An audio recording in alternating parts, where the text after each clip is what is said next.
বিসমিল্লাহির রহমানির রহিম। আসসালামু আলাইকুম ওয়া রাহমাতুল্লাহি ওয়া বারাকাতুহু। আলহামদুলিল্লাহ, সালাতু ওয়াসসালামু আলা রাসূলিল্লাহ। আপনারা যারা আমাদের চ্যানেলটি এখনও সাবস্ক্রাইব করেননি তারা আমাদের চ্যানেলটি এখনই সাবস্ক্রাইব করুন এবং আমাদের পাশে থাকার বেল বাটনটি এখনই অন করুন। আজকে আমি আপনাদের মাঝে হাজির হয়েছি কারো মন জয় করার 100% পরীক্ষিত খুবই শক্তিশালী বিশেষ সেরা একটি আমল নিয়ে। আপনারা অনেক ভাই বোনেরা রয়েছেন কারো মন জয় করার জন্য অনেক কিছু করেন, কিন্তু আপনারা কি জানেন যে আজকের এই আমলটি শুধু একবারের জন্য যদি আপনি কারো ক্ষেত্রে অ্যাপ্লাই করেন, মন জয় করার জন্য আর কোনো আমল করবেন না। এই আমল ছাড়া অনেকেই রয়েছেন স্বামীর মন জয় করার জন্য, অনেকেই স্ত্রীর মন জয় করার জন্য, পছন্দের ছেলের মন জয় করার জন্য, পছন্দের মেয়ের মন জয় করার জন্য, অথবা ঊর্ধ্বতন কর্মকর্তার মন জয় করার জন্য, আপনার বন্ধু বান্ধবীর মন জয় করার জন্য, শ্বশুর বাড়ির লোকদের আত্মীয় স্বজনদের মন জয় করার জন্য জীবনে একবার হলেও এই আমলটি অ্যাপ্লাই করে দেখবেন।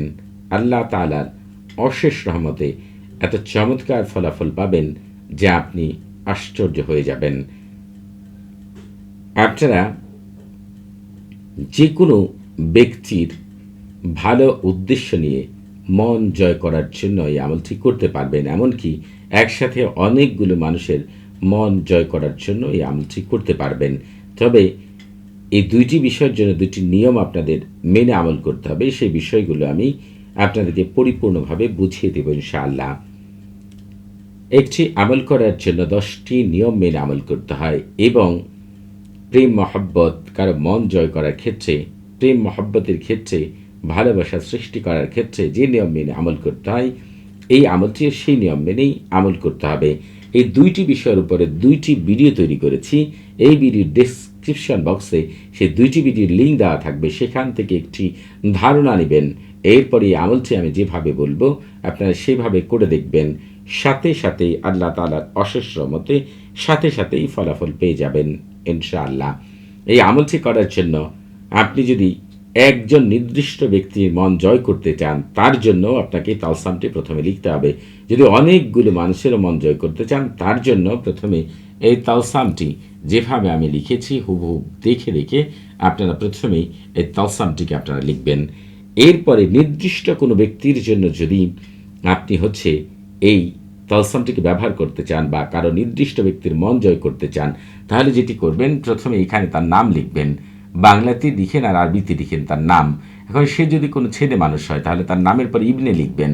যদি সে কোনো মেয়ে মানুষ হয় তার নাম লেখার পরে এই যে বিনতে শব্দটি রয়েছে, বিনতে শব্দটি লিখবেন।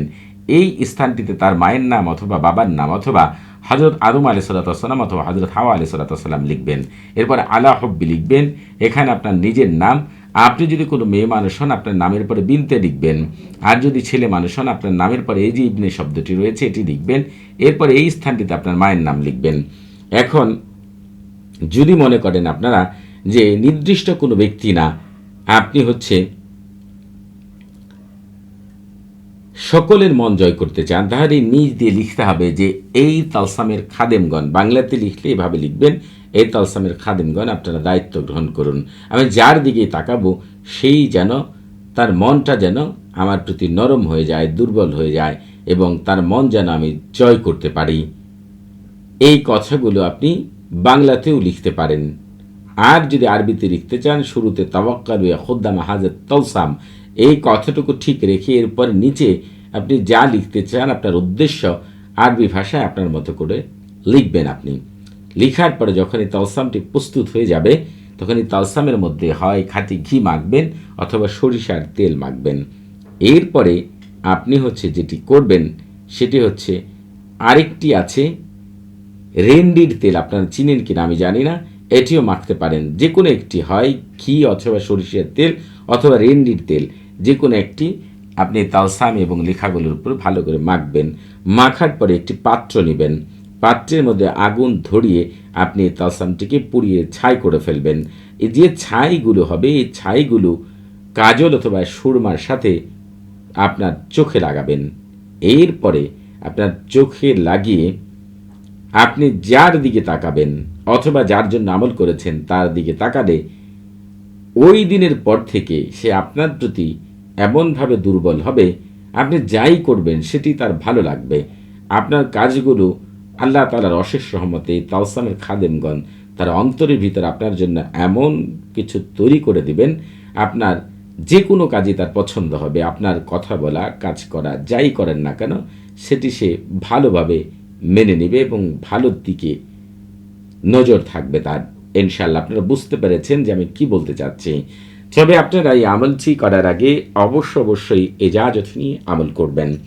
আপনারা যারা কমেন্টের মাধ্যমে এজাজত নিতে চান তারা নিজের নাম, বাবার নাম, মায়ের নাম, পুরনো ঠিকানা উল্লেখ করে রুচিশীল কমেন্ট করবেন।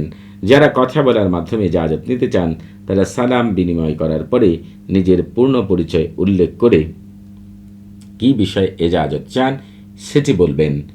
তবে আপনাদের কোনো কিছু জানার থাকলে, কোনো কিছু বোঝার থাকলে, কোনো প্রকার প্রশ্ন থাকলে আপনারা প্রতি শুক্রবার এবং শনিবার সকাল 9টা থেকে রাত 11টা পর্যন্ত এই নাম্বারে কথা বলতে পারবেন।